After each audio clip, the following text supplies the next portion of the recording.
गुरुर्ब्रह्मा गुरुर्विष्णु गुरुर्देवो महेश्वरा गुरुर्साक्षात् परब्रह्म तस्मै श्री गुरुवे नमः।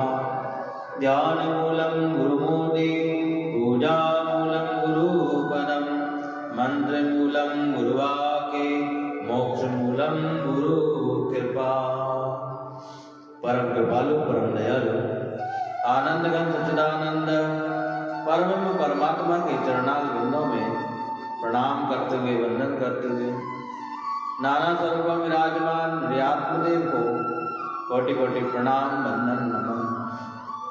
ब्रह्मदेश आइया रामचंद्र जी नाम भक्ति राज जमाए के क्रिया ब्रह्मवास अंतर्राष्ट्रीय रामचंद्र संप्रदाय के आराध्य देव जन्मदाता महाप्रभु स्वामी जी श्री रामचंद्र जी महाराज के पुनितपाद चरणों में वंदन प्रणाम करते हुए स्थानीय संत आचार्य पद को सुशोभित करने वाले स्वामी जी श्री दयाराम जी महाराज के पावन पुनित चरणों में प्रणाम करते हुए वंदन करते हुए वर्तमान पीठाधीश्वर जगत गुरु सभी को ज्ञान का के द्वारा मार्गदर्शन करने वाले सब जीवों पर दया करने वाले अनंत विभूषित श्री श्री कजराट श्री रामदयाल जी महाराज के पुनितपाद चरणों में प्रणाम वंदन नमन। कथा में पधारे हुए रसिक जन मुमुक्षु जन जिज्ञासु पिपासु भक्तगण जिनकी गुरु गोविंद गीता गायत्री गंगा गणेश सबके चरणों में जो आस्था प्रीति है उनको सबको प्रणाम वंदन करते हुए राम रया भरपूर दूर काये को प्रिय।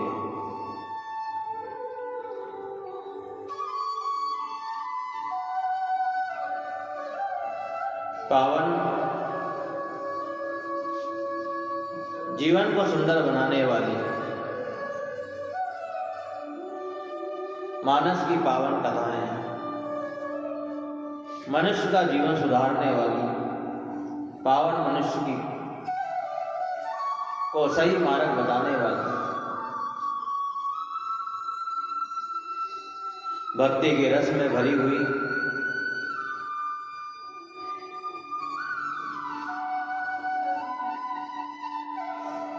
आइए आज गोस्वामी तुलसीदास बाबा जीव के लिए क्या मार्गदर्शन करते हैं।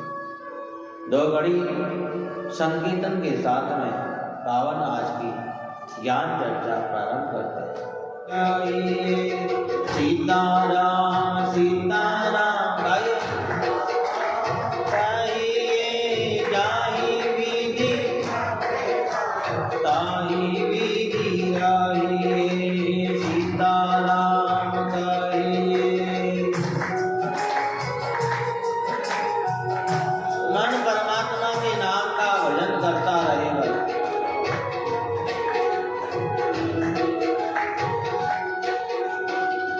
मुख में हो राम नाम राम सेवा हाथ में मुख में हो राम का सेवा हाथ में तू अकेला नहीं प्यारे राम तेरे साथ में तू अकेला प्यारे राम तेरे जिंदगी की डोर था हाथ दीना हाथ के महलों में राखे जाए रावड़ी में बास दे महलों में रावड़ी में बास दे।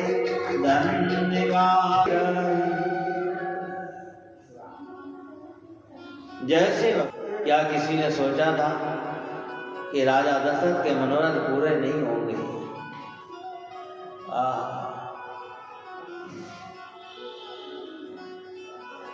पत्नी से प्रेम पुत्र में गया तो महाराज पत्नी ने क्रोध कर लिया मांग लिए 2 वरदान।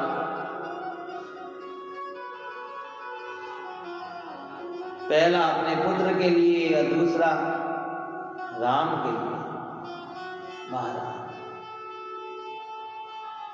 पर राजा दशरथ इतने खुश थे, जब कैकेयी ने 2 वरदान मांगे ना, राजा दशरथ ने कहा 2 क्या 4 मांग ले।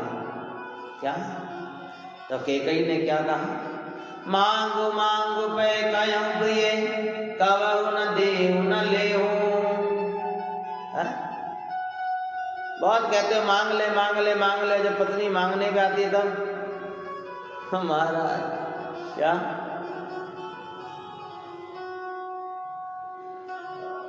एक बार में इकट्ठा ही मांग लिया सब कुछ महाराज। लो, दीन कयम वरदान दोई, तेहु पावत संदेहु।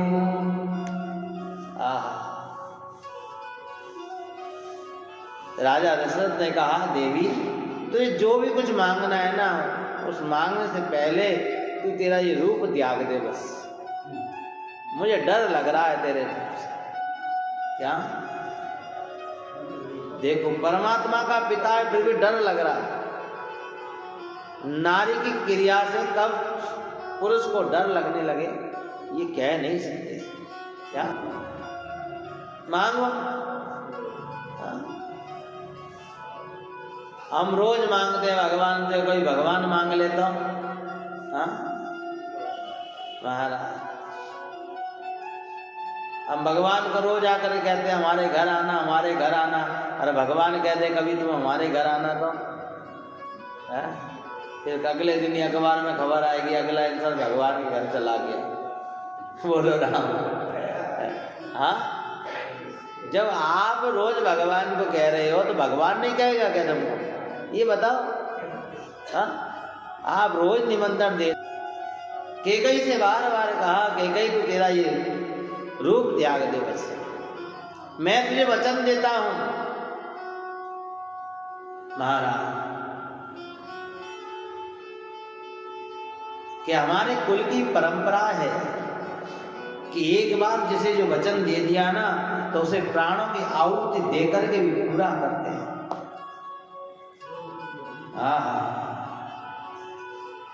तुलसी बाबा कहते हैं, रघुकुल रीति सदा चलिया, रघुकुल रीति प्राण जाए पर भजन न जाए, प्राण जाए पर भजन न जाए। श्री राम जय राम जय जय राम, श्री राम जय राम जय राम, श्री राम जय राम जय जय राम। बोलिए राघवेंद्र सरकार की जय। प्राण जाए पर वचन ना जाए। आजकल तो वचन बारा, काय का वचन किसने दिया, कब दिया महाराज, कह करके ऐसे मुकरते हैं पूछो ही मती पे। क्या? और फिर कहते हैं भगवान हमारी सुने। हम क्या वचन के पाबंद हैं क्या? स्वामी जी महाराज लिखते भी हैं चिंतामणि ग्रंथ के अंदर कि गर्भ कौलिका टाकिया, जीवदान दे मुंज, 8 पैर 64 घड़ी, साई सुमिरो दुंज। हे प्रभु, मैं अपने वचनों का पाबंद हूं, मुझे एक बार संसार में भेज दे, मैं तेरा स्मरण करूंगा। और राजा दशरथ कहते हैं कि कैकेयी तुझे शायद पता नहीं है हमारे रघुकुल की परंपरा क्या है। क्या? कि एक बार किसी को वचन दे दिया ना महाराज, तो भले ही प्राणों की आहुति देनी पड़े। माने आज राजा दशरथ कह रहे हो कि ऐसा कोई वस्तु नहीं मांग लेना कि जिसे देने में मुझे मेरे प्राणों की आहुति देनी पड़े। क्या? पहले ही समझा रहे हैं। देखो, फिर भी कैकेयी नहीं मानी महाराज, और कैकेयी नहीं मानी तो देखो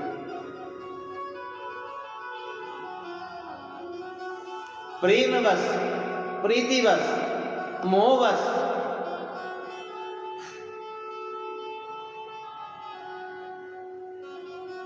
कैकेयी ने कहा महाराज फिर सोच लो, मैं मांगू और आप मुकर जाओ।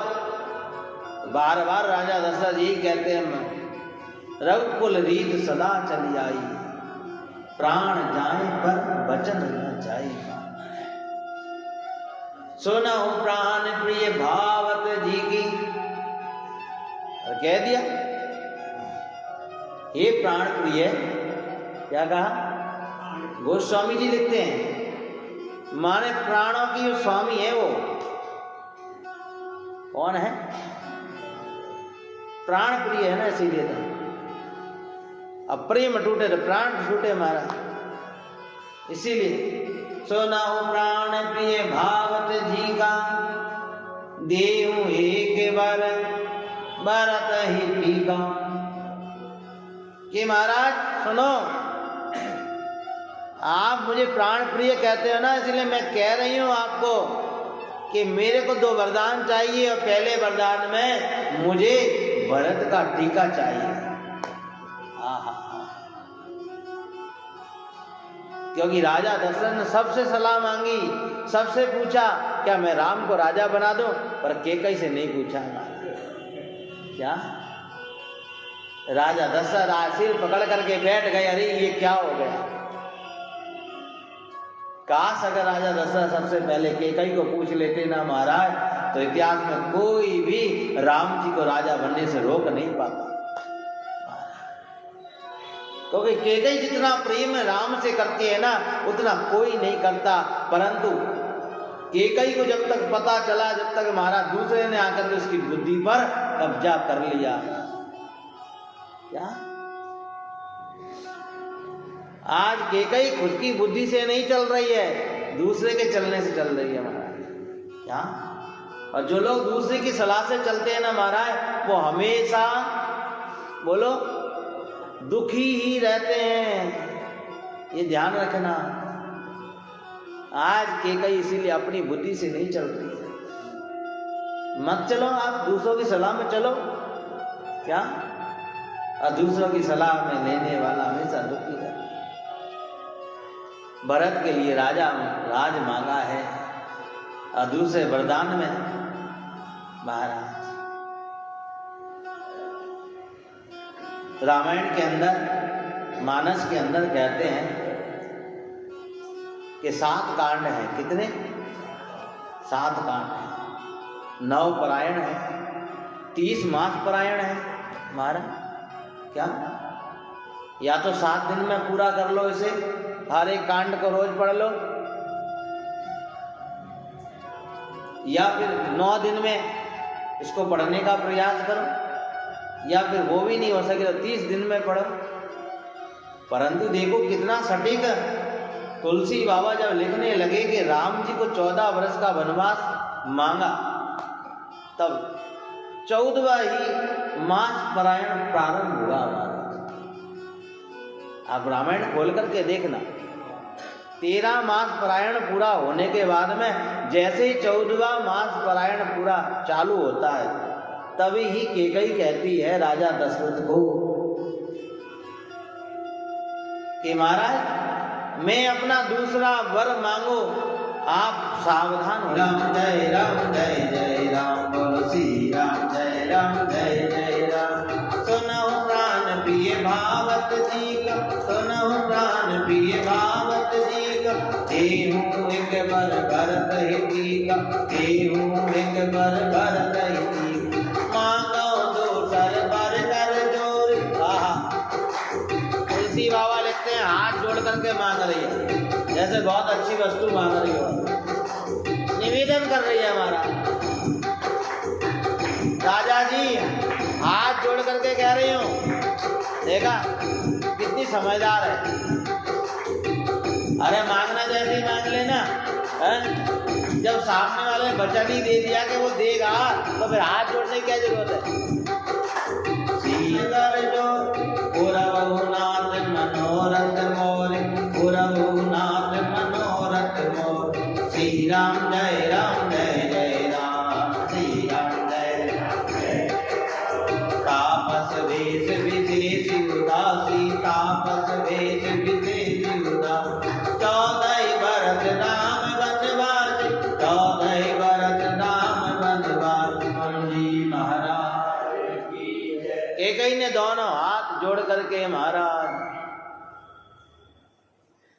और राजा दशरथ को कहा, क्या कहा? तापस भेष विशेष उदास। 14 हिंदी में लिखना और चौ हटा दो, उसमें चौ। क्या? थोड़ा शब्दों को तोड़ दो तो क्या रह गया? दे। क्या रह गई? दे। ये देह शरीर महाराज, क्या आपने सुनी होगी रामायण कई बार, पर इस देह को सुधारने के लिए महाराज जीव बहुत प्रयास करता है, पर ये देह किसी दूसरे के संपर्क में आने से बिगड़ जाती है महाराज। ये ध्यान रखना, दूसरे की बातों में आने से महाराज ये देह बिगड़ जाती है महाराज। अरे खराब कपड़े पहनने से ये देह बेकार लगने लगती है। क्या? कोई दागीले, कोई मैले कुचेले देह पर कपड़े धारण कर लो और फिर कहते हम भगवान के पास जा रहे हैं, परमात्मा के पास जा रहे हैं। मैली चादर ओढ़ के कैसे द्वार तुम्हारे आओ, मैली चादर। ये देह रूपी चादर तो इतनी मैली हो गई है हमारा, इसको साफ करो, पवित्र करो। 14 वर्ष भगवान के लिए वनवास मांगा है, इसलिए देह को तपाओ, देह को पवित्र करो। इस देह के अंदर जितने भी विकार है ना, जब तक वो खत्म नहीं हो जाएंगे ना महाराज, तब तक परमात्मा प्राप्त नहीं हो सकता। ध्यान रखना। 14 वर्ष में महाराज जो भक्तगण, ऋषिगण, तपस्वी, साधक जो जो परमात्मा की चाहना में बैठे हैं ना, उनकी देह का कल्याण करने के लिए 14 वर्ष राम जी वनवास की तरफ चले हैं हमारा। ये ध्यान रखना। इसीलिए 14 शब्द आया, देह का कल्याण करना।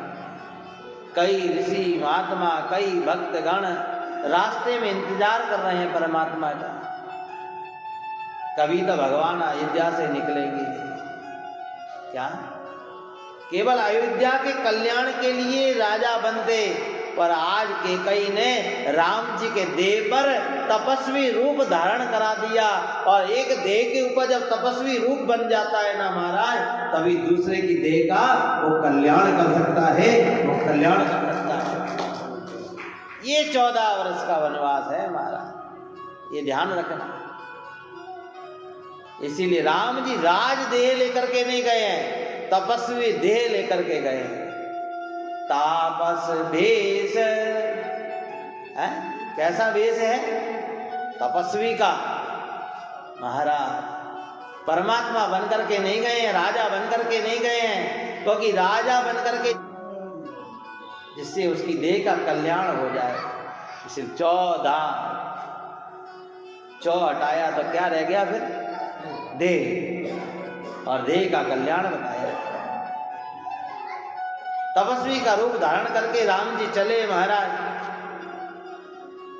कौशल्या से इजाजत ली।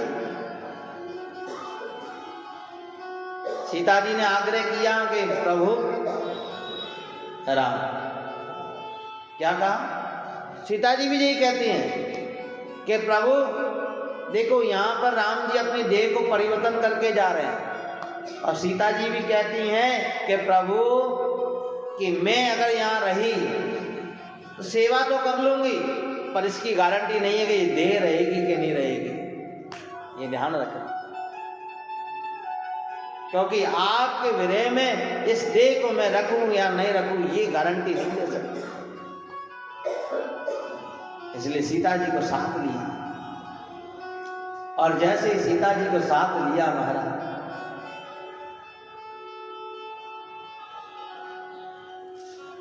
पूरी नगर में खलबली मच गई।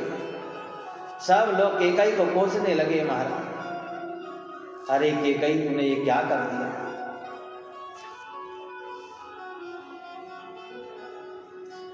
इतने में महाराज लखन लाल को पता चला अयोध्या में आज भरत नहीं है।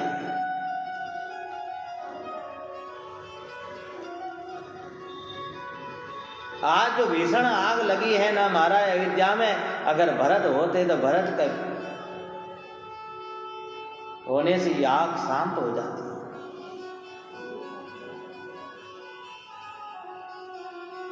सकल संसार का भरण पोषण करने वाले भरत, इतने में राम जी के साथ लखन लाल आए। शेषनाग के अवतार हैं।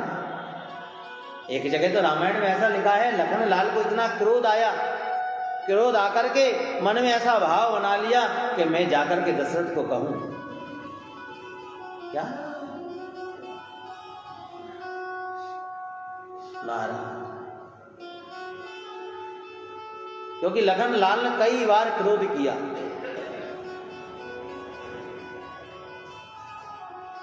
पर राम जी जब लखन का भाव समझ गए तो लखन लाल ने निवेदन किया, भैया आप चले ही जाओगे तो मैं यहां क्या करूंगा है? मैं क्या करूंगा यहाँ? और राम जी को भी पता है कि लखन को छोड़ करके गया तो पीछे से उत्पात ही खड़ा होगा। लोग कहते हैं कि राम जी कैकेयी की वजह से वनवास गए, नहीं मां। राम जी ने कहा जाओ तुम्हारी माँ कह दे तो आज्ञा दे दे तो चलो हमारे साथ, नहीं तो हम नहीं कह सकते कि आप हमारे साथ चलो। क्या? क्योंकि पहला अधिकार तुम्हारी माँ का है, ये ध्यान रखना। अगर बच्चा संन्यास लेने जाए तो माँ की आज्ञा होनी चाहिए। आज लखन लाल अपनी माँ के पास आए और माँ को कहने लगे, माँ को पहले ही पता है कि राम जी वनवास जा रहे हैं, और लखन जब मिलने आए और आज्ञा लेने लगे तो राम माँ कहने लगी, बेटा कि तू मेरे से आज्ञा मांगने ही क्यों आया?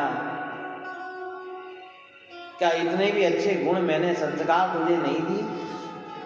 अरे तेरी माँ तो, तेरा पिता तो तात तुम्हारी माँ तो वेदेही, पिता राम सब भांति स्नेही, अवध तहाँ जहाँ राम निवासो, तय दिवस जहाँ भान प्रकाशो।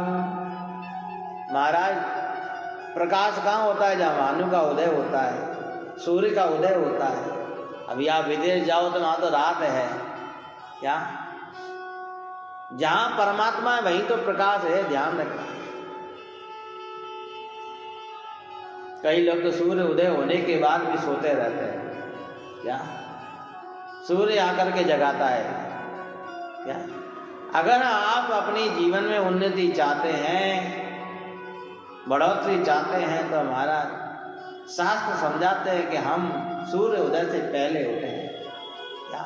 सूर्य उदय से पहले उठने का प्रयास करें, क्योंकि देवता हमारे द्वार पर आ जाए और हम सो रहे हों, ये अच्छे संस्कार नहीं है।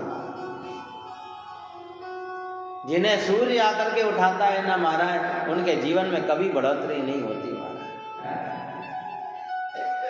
राम जी वनवास जा रहे हैं, ये मत सोचना कि कैकेयी की वजह से जा रहे हैं।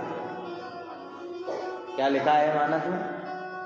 और सुमित्रा ने कहा कि कैकेयी की वजह से, कैकेयी के वचनों के वजह से राम जी वनवास नहीं जा रहे हैं। राम जी वनवास तो तुम्हारी वजह से जा रहे हैं। क्या सुंदर शब्द लिखे, जय राम जय जय राम, श्री राम जय राम जय जय राम। तुम रही भाग्य राम बन जाए, तुम रही भाग्य राम बन जाए। दूसर है कृतार्थ कठिनाई, दूसर है कृतार्थ कठिनाई। श्री राम जय राम जय जय राम। राग रोष ईर्षा मत मोह, राग रोष ईर्षा मत मोह। जानी सपने हिनके हो, जानो सपने हिनके हो। श्री राम जय राम जय जय। वनवास लिखा है कभी कभी किसी के भाग्य से घर के लोग और भी लोग दुखी हो जाते हैं महाराज, ध्यान रखना। क्या एक दूसरे के नसीब से महाराज, कभी कभी बाहर से कोई व्यक्ति आता है, उसके नसीब से हमारी किस्मत खुल जाती है। क्या अरे महाराज हमारे घर में क्या बहू आई है, हमारी तो किस्मत खुल गई महाराज। हमारे घर में क्या संतान पैदा हुई है, हमारी तो किस्मत खुल गई साहब। अरे साहब हमने जिसके साथ व्यापार किया उसका नसीब कितना बड़ा था कि हमारी किस्मत खुल गई साहब। कहते हैं ना, ये आप लोग कहते हैं खुद। इसलिए मानस में सुमित्रा भी यही कह रही है कि तुम रही भाग राम बन जाए। लगता है तुम्हारे भाग में वनवास लिखा था, पर भगवान ने अपने माथे मढ़ लिया हो। क्या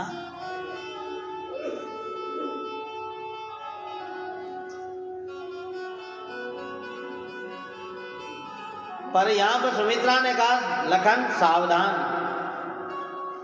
कि भाई के साथ जा तो रहे हो पर सावधान होकर के, वचन देकर के जाओ मुझे, तो जाओ नहीं तो नहीं जाना। राम की सेवा में जा रहे हो, ध्यान रखना।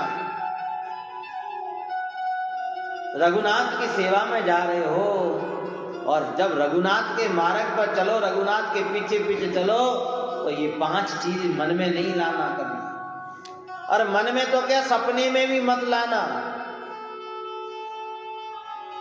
आप करते हो ना मालाएं, भजन पूजा पाठ आरती, स्वाध्याय, पर ये 5 चीजें जब जीवन में आ जाती है ना महाराज, तो सब खत्म, सब खत्म। सब कुछ किया, ये किराए पे पानी छोड़ दिया महाराज। कभी कभार बहुत कुछ किया, थोड़े से में सब खत्म। इसीलिए महाराज 14 वर्ष का बहुत लंबा समय है महाराज, कोई साधारण समय नहीं है कि नेक में ही बीत जाए महाराज। कभी कभी हम सेवाएं करते हैं ना जीवन में, तो 2-4 दिन तो सेवा बड़े ढंग से करते हैं, 2-4 दिन 10 दिन 15 दिन, पर कंटिन्यू वो सेवा करनी होना महाराज, तो फिर मन में राग रोष ईर्ष्या मद मोह,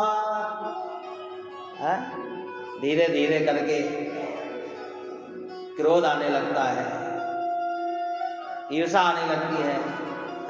मैं ही करूं क्या, मेरा ही काम है कहीं, बस इतने में फिर कौशल्या ने रात भर सेवा करी और फल कैसे मिल गया। इसीलिए सेवा का कार्य बहुत कठिन है, ध्यान रखें। इसीलिए सुमित्रा अपने पुत्र को कहती है लखन को कि हे लखन, सेवा करने तो जा रहे हो, साथ में राम सिए पद सहज स्नेहु, स्नेह, इसीलिए तो अपन को क्या कहते हैं, राम स्नेह, परमात्मा से प्रेम करने वाले। क्या कौन आया है, राम स्नेह आया है।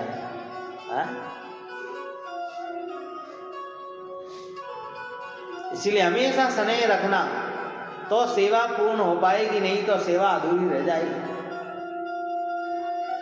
और सुमित्रा ने समझा दिया कि सपने में भी महाराज ये 5 कार्य मत करना, राग रोष ईर्ष्या मद मोह, मोह मद अहंकार, राग द्वेष ईर्ष्या, ये 5 ऐसे बड़े दुश्मन हैं महाराज कि सेवा को खत्म कर देते हैं महाराज, ये ध्यान रखना। तब यहाँ पर लखन लाल ने अपने माँ के चरणों की सौगंध खाई और कहा कि माँ तू कहते सपने में भी नहीं आए, तो मैं तेरे चरणों की सौगंध खा के कहता हूँ कि 14 वर्ष में इस देह को कभी आराम नहीं दिलाऊंगा, इस देह से कभी नींद नहीं लूंगा, कभी सोऊंगा ही नहीं, और जब सोऊंगा ही नहीं तो सपना मारा। माने ये सपने में भी नहीं आने चाहिए। कई लोग सपने में भी दूसरों का बुरा सोच लेते हैं, हकीकत में तो करते ही करते हैं महाराज। क्या, और फिर आप भगवान की आरती करो, भगवान की पूजा करो, भगवान की माला करो। क्यों प्रतीक जी? तो सब बेकार है ना फिर। इसीलिए कह रहा था मैं आपको। आप कहते हैं ना कई बार मुझे, क्या कई लोगों के ऐसे भाव होते हैं हमारा, ये ध्यान रखना। ये ईर्षा रूपी मक्खी घी में गिर जाती है महाराज और घी को खराब कर देती है। ये अहंकार, अभिमान, पद प्रतिष्ठा, ये साधना को खराब कर देते हैं महाराज, ये ध्यान रखना। ये हमारे भजन को नष्ट कर देते हैं महाराज, मन को बहका देते हैं। जिस देह से साधना कर रहे थे, तप कर रहे थे, तपस्या कर रहे थे, उसी देह से अभिमान कर बैठे, उसी देह से ईर्षा कर बैठे महाराज। क्या? इसलिए ध्यान रखो। आप सोचते हमें नहीं पता चलता? अरे किताबों में नहीं लिखी हैं कथाएं, क्या?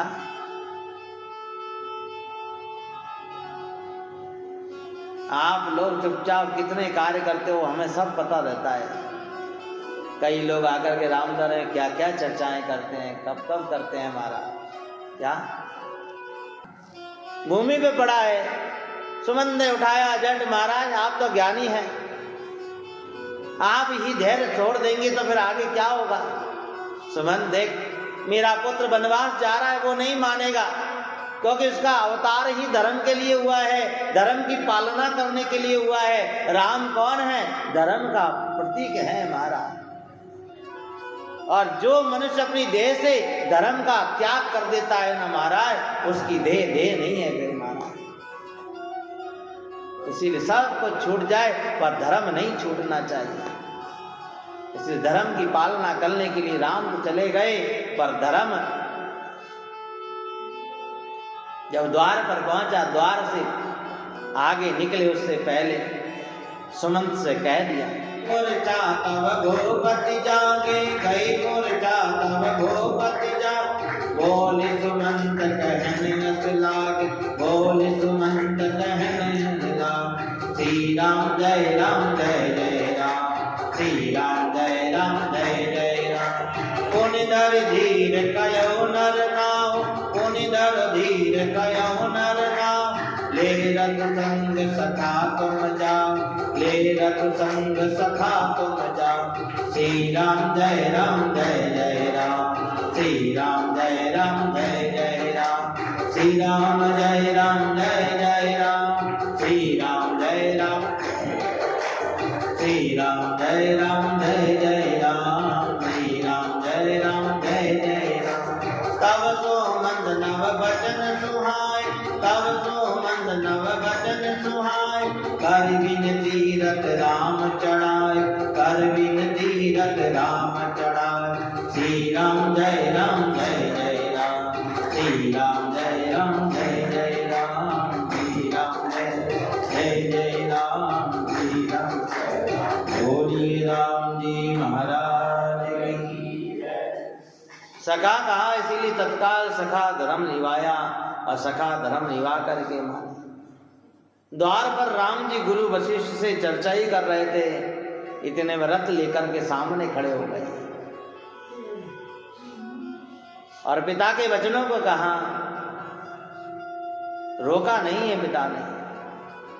रथ में बिठाया राम जी को, लखन लाल को, मां जानकी को। सुमंत से कहा, सुमंत एक काम कर, 2-4 दिन वन में घुमा ला बस। क्या? शायद मेरे पुत्र की बाहर घूमने की इच्छा है, इसीलिए जा रहे हैं। सारी प्रजा द्वार पर खड़ी है महाराज, सब दुखी हैं, कोई भी अब अवध में रहना नहीं चाहता है। जहाँ परमात्मा नहीं, जहाँ धर्म नहीं, जहाँ सत्संग नहीं, जहाँ कथाएं नहीं, जहाँ संत प्रेमी नहीं, वहां रहने से भी क्या मतलब महाराज? क्या? इसीलिए ध्यान रखो, प्रेमी बनो, परमात्मा से प्रीत करने का प्रयास करो। और परमात्मा से प्रीत करोगे ना महाराज, तभी परमात्मा प्रसन्न होगा। ध्यान रखना, प्रीत करना सीखो परमात्मा से। और जिस दिन परमात्मा से प्रीत करना सीख जाओगे ना महाराज, उस दिन परमात्मा आकर के तुम्हें थाम ही लेगा।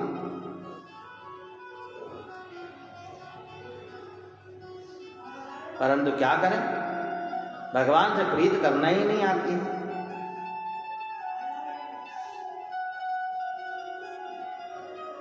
इसीलिए इस मनुष्य जन्म को सार्थक करो।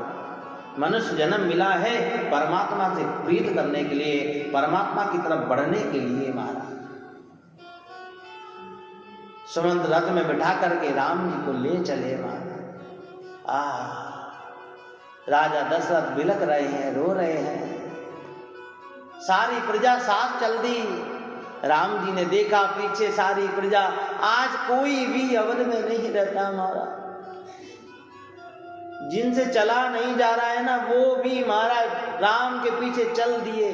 और हम कहते हैं महाराज हमारा तो देह काम ही नहीं करता। महाराज अरे हमारा परमात्मा से प्रेम होगा ना तो हमारी देह भले ही काम नहीं करे तो भी आप परमात्मा की कथा में आ ही जाओगे। ध्यान रखना, क्या परमात्मा से प्रेम, परमात्मा से।